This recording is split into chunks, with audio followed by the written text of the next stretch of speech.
afternoon, everybody.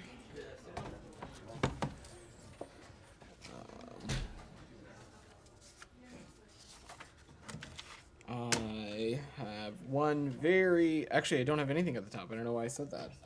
So happy to dive right in. It's the only person in this row. Go ahead, Daphne. If I could start with Niger. Sure. Are you concerned that the events that are happening in Niger would violate U.S. law barring aid to coup regimes at all? And is that why you're avoiding coup language and statements on this? So this is a evolving situation, and the situation remains incredibly fluid, and thus it's too soon to characterize the nature of ongoing developments. What I can say is a couple things. First, we are closely monitoring the situation and are in close communication with our embassy in Niger. What I can also share is that the embassy has conducted full accountability for all official personnel and family members, but these events continue to evolve. As such, we've also publicly advised U.S. citizens to limit unnecessary movements and avoid some of the affected areas until further notice as this situation develops. But broadly, let me just reiterate, since you ask, we are gravely concerned about the developments in Niger. We strongly support the democratically elected President Bazoum, and we condemn in the strongest terms any efforts to seize power by force and disrupt the constitutional order. We also call for the immediate release of President Bazoum and respect for the rule of law and public safety. Are you concerned this might have an impact on security assistance to Niger going forward, though? Again, I think this is just it is still an evolving situation, and I don't want to speculate or be speculative about this as it unfolds. And has the State Department had any contact with President Bazoum or the Nigerian military? I don't have any calls or engagements to read out. All right. Saeed, go ahead. The Palestinian issue. Yesterday, Israeli settlers, aided by soldiers apparently, went into the homes of Palestinians in Al Abed and a couple of other places too, but in Al Abed, and basically stole goods and things from threw them out. My question to you is, this happens, of course, day in and day out. This is not just one incident.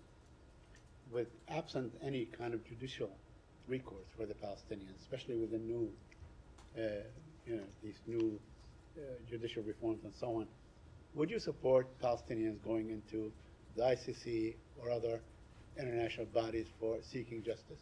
So you've heard me previously say that we have not viewed the ICC as the appropriate mechanism for some of these deliberations. Our position has been very clear. We believe that Israelis and Palestinians equally deserve to live safely, securely, and deserve to enjoy equal measures of freedom, justice, dignity, and prosperity. We also remain deeply concerned about the level of violence in the West Bank and condemn all extremist violence. We also, Said, are troubled by rising reports of settler violence. Such violence has led to at least 4 Palestinian communities evacuating their villages. Our viewpoint is that accountability and justice should be pursued with equal rigor in all cases of extremist violence, and we expect the Israeli government to ensure full accountability for those responsible for such attacks, including legal action and restitution for lost homes and property as appropriate. Do you have any evidence that the Israelis have done this in the past, that there was actually accountability, people that committed these crimes were held accountable, restitution was paid, because I fail to see it. I've never seen it. So, in absent this judicial recourse or accountability recourse and so on, what should the Palestinians do to protect their poverty, to ensure that they are not being ethnically cleansed or children being abruptly arrested and so on? What ought they to do? Said, we have been incredibly clear about our concern about the levels of violence and the increasing levels of violence in the West Bank, and we've condemned all extremist violence. I'm not here to offer some kind of metric or assessment on efforts to ensure full accountability and to hold those responsible accountable. But we've been very clear that that is what we expect of the Israeli government. And one last thing, there are many reports that predict, either the imminent collapse of the Palestinian Authority or the Palestinian Authority losing any kind of legitimacy or ability to conduct itself. Are you aware of these reports, and what is the United States doing in terms of to aid the PA? Saeed, I'm not aware, nor would I speak to any of these specific reports. What I can just say is that we believe very clearly, and you've heard me say this before, that we are incredibly committed to a two-state solution. And of course, part of that is engagement with the Palestinian authorities about issues that are important to this whole conversation, and ensuring that appropriate humanitarian assistance and aid can flow appropriately. And we will continue to support the Palestinian people. You've seen over the course of Secretary Blinken's travels, the president's travels to the region, us talk about how important direct engagement with the PA and the Palestinian people is, how important it is. We've also ensured to take steps to announce steps to deepen our support for the Palestinian people as well. Leon, coming back to the front. Yeah, Go I'm sorry. ahead. No, you're all good. There was no 2-minute warning. So Uh-oh. This is the beginning. So I assumed you've talked about Nigeria and all that, so I'm Yeah. not going to go back, obviously, there. Since I missed it. Just a question on Cambodia, maybe. Mm-hmm. If you have any reaction to the fact that Hun Sen, the Prime Minister, is resigning and appointed his son as the new leader of Cambodia. How does the United States view that? So the department put out a statement earlier in the week, Leon, and we continue to be troubled that the elections were neither free nor fair. These elections on July 23rd and the Cambodian authorities' pattern of threats and harassment against the political opposition throughout the electoral process denied the Cambodian people a voice as well as a choice in determining the future of their country. We're going to continue to monitor any developments post-election. We'll do so carefully. We also understand that Cambodia's new cabinet will be sworn in late August. As the Cambodian People's Party forms a new government, authorities have an opportunity to improve the country's international standing, including restoring genuine multi-party democracy, ending politically motivated trials, and reversing convictions of government critics, and allowing independent media to reopen and function without interference. And specifically on the new, on the fact that his son is going to take over the government. I think I was pretty clear, Leon, ready to work with him in that. regardless? I think we were incredibly clear that we were troubled by these elections, and we have not found them free nor fair, and certainly the way that they were conducted denied the Cambodian people a voice and a choice in determining the future of their own country. Julia, go ahead. Thank you. I just wanted to ask if you've had any updates to share regarding the Rob Malley House Foreign Affairs request. We've seen reports that the State Department reached an agreement with them to have a briefing behind closed doors this week, perhaps even today. I was wondering if you could share a status update with that. We continue to be in communication with Congress and be in communication about their requests for additional information and briefings on this matter, including correspondence with the House Foreign Affairs Committee.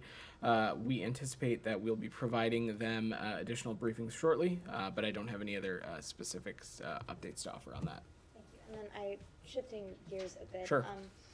On Georgia, I was wondering if you could comment on the accusations from the Georgian government that U.S. Embassy staff and police participated in lobbying activities.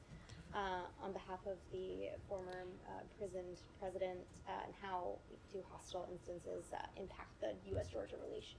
Sure. So, to be, and I want to be incredibly clear about this. The U.S. Embassy in Tbilisi has never engaged in lobbying on behalf of former Georgian President Saakashvili. The embassy meets with a wide variety of people and organizations, as do our embassies and consulates across the world. While I certainly would not get into the specifics of private diplomatic meetings, we can confirm again that the embassy has never engaged in lobbying on behalf of the former Georgian president. Go ahead.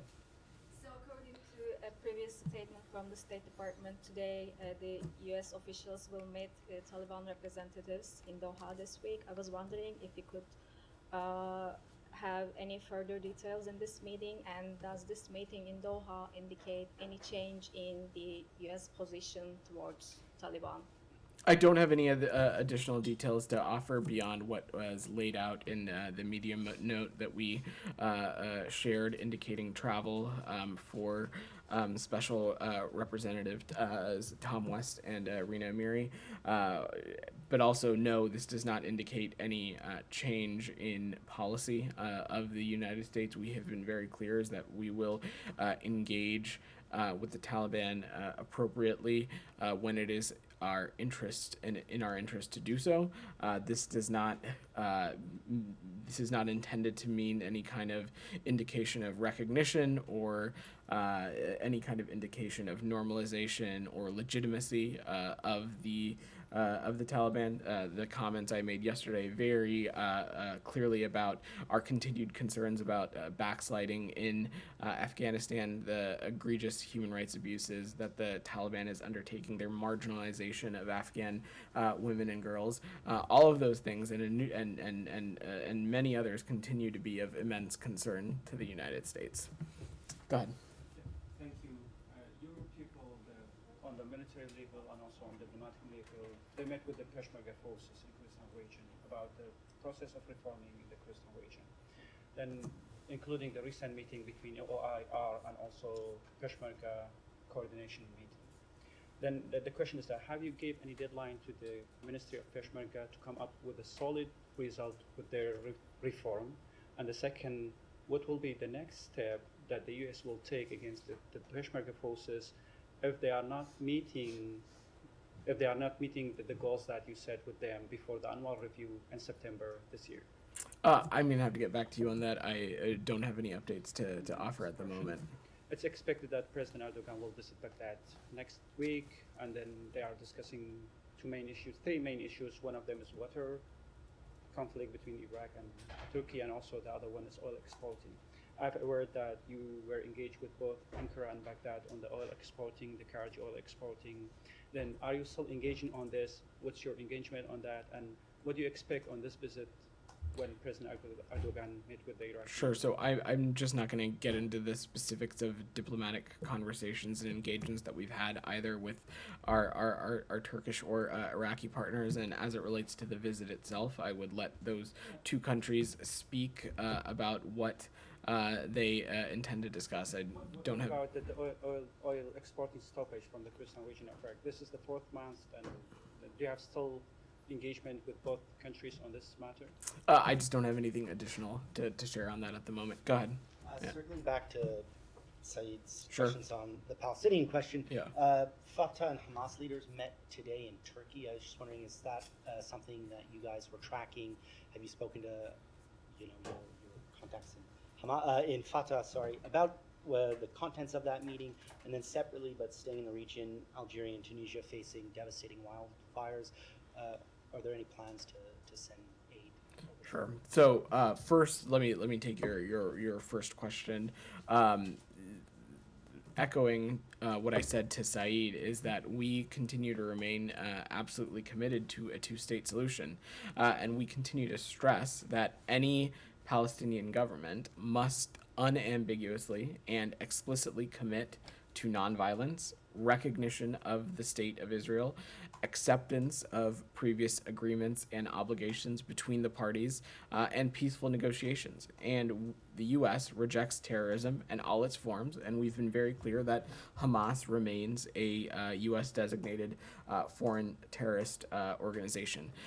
In terms of the wildfires, we are continuing monitoring the situation and, of course, are operating in close coordination with allies and partners in the region. I don't have any thing to preview in terms of any potential aid or the provision of such, but we'll continue to monitor the situation closely and engage as any requests come in. Yeah. Alex, go ahead. Thanks, Al. I have a couple of questions on Ukraine, but I'm sure you before that, do. on Georgia, can you expand a little bit on what's your assessment on why, what motivates them to go after the U.S. Embassy? Any assessment on it? I'm not going to offer a psychological assessment up here on why they choose to say anything one way or the other. What I want to just reiterate again, as I said answering Julia's question, is that the embassy in Tbilisi has never engaged in lobbying on behalf of the former Georgian president. It's also part of a larger campaign that we have noticed lately. They go after critics, reporters who ask questions about Georgia. I'm just wondering if it causes any cracks in your relationship, or potential of might cause any cracks in your relationship. I'm just not going to speculate on that, Alex. Again, as it relates to the crux of your question, we have never engaged in lobbying on behalf of the former Georgian president. On Ukraine, you guys are back to UNESCO. Yesterday, Secretary made a statement about that. Congratulations. Now that you raise your flags, I'm just wondering if you think that Russia deserves to be in UNESCO, given everything it has done, most recently last weekend in Odessa. So, Alex, whether the entry into UNESCO or not ultimately is not just a singularity, a decision for the United States. It would be up to the entirety of the organization. So I will not speculate on that or give any additional thoughts there. But to your point, Alex, yes, it is absolutely, it was concerning last weekend. It continues to be concerning that in the immediate aftermath of Russia's withdrawal from the Black Sea Grain Initiative, we saw within days and hours attacks on Ukrainian ports, attacks on Ukrainian grain infrastructure, continued efforts to target civilians and civilians' infrastructure, efforts that we see as very black and white, that are ultimately weaponizing food, which we have been very clear that the Black Sea Grain Initiative has been an important tool for the world in an effort to get grain to the countries and places that it needs to. Did you guys take part at today's NATO-Ukraine Council meeting? Today's what? NATO-Ukraine Council meeting today. It was. I'm not sure what U.S. representation there was. I'm sure there was, but we can check and get specifics for you. Thanks so much. Finally, on Ukraine, yesterday there was another announcement of U.S. military aid. We still did not see ATACMS nor F-16s. Secretary rightfully keeps saying that if Russia stops the war, there will be no war. But there are also critics, saying that if Ukraine obtains F-16s and ATACMS, there will be no war, there will be peace. Do you have any reason to explain why would you not provide Ukraine with those weapons that might be essential to stop this war? So, over the course of this entire war, through the Department of Defense contact group process and other mechanisms, we have offered the types of military assistance that we feel is best suited for the various states of this conflict.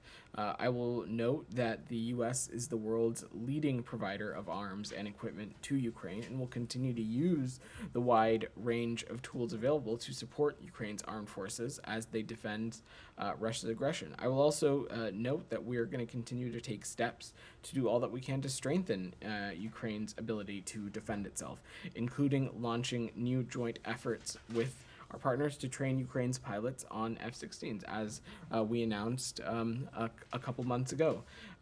We will support a joint effort with allies and partners to train them on fourth-generation fighter aircraft, including F-16s, to further and strengthen the capabilities of the Ukrainian Air Force. Go ahead. Thank you, Madam.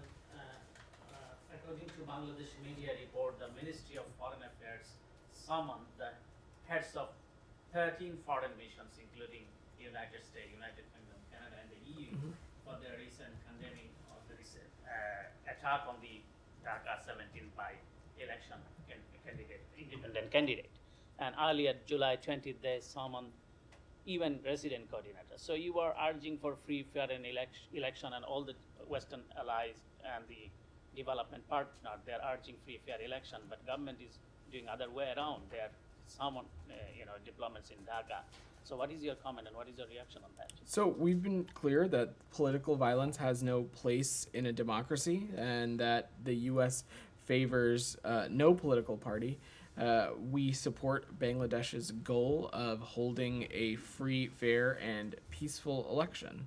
And I will note, though, that we've always emphasized the importance of the United States and Bangladesh working together to achieve Bangladesh's goal of free and fair elections. It's an important aspect of our bilateral relationship, and we believe that free and fair elections are a shared priority, and many Bangladeshi government officials, including the Prime Minister, have themselves said that it is their goal. Go ahead. So, TikTok is set to be launching an e-commerce platform in the U.S. to sell goods made in China, and I'm wondering if you have any comments on that. I don't.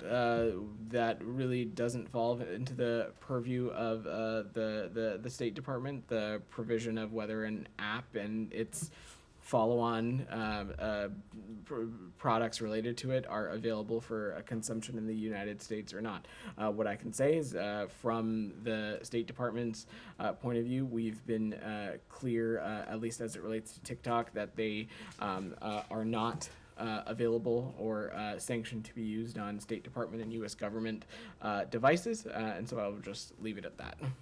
Go ahead.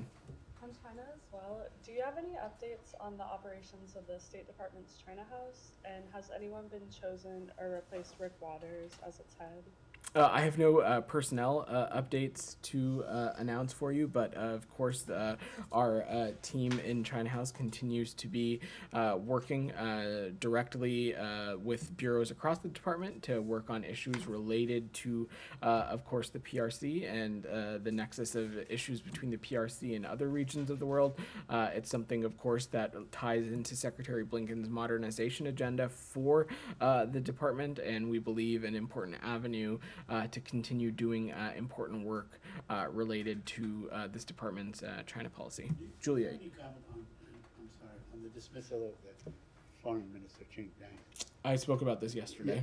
I mean, any new development now that No new developments. I will just reiterate what I said to your colleagues yesterday, that it is up to, which I think you were here, Saeed, Yeah, so was. I don't know why. things have changed.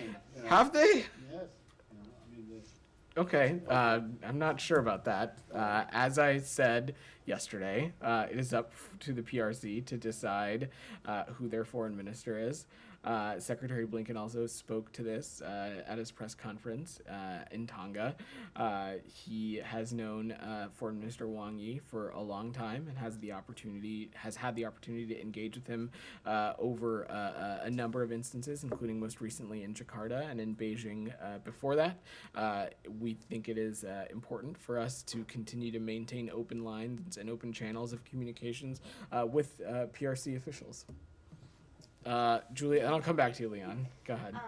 I wanted to ask about reports that the Pakistani foreign minister spoke with Sergei Lavrov about the Black Sea Grain Initiative. Is that something the State Department's aware of, and are there any updates on that front? I will leave it to those two countries to read out any calls or engagements that they might have had. What I can share is that Secretary Blinken, and I believe I spoke a little bit about this yesterday, had the opportunity to speak with Foreign Minister Bhutto Zardari as well.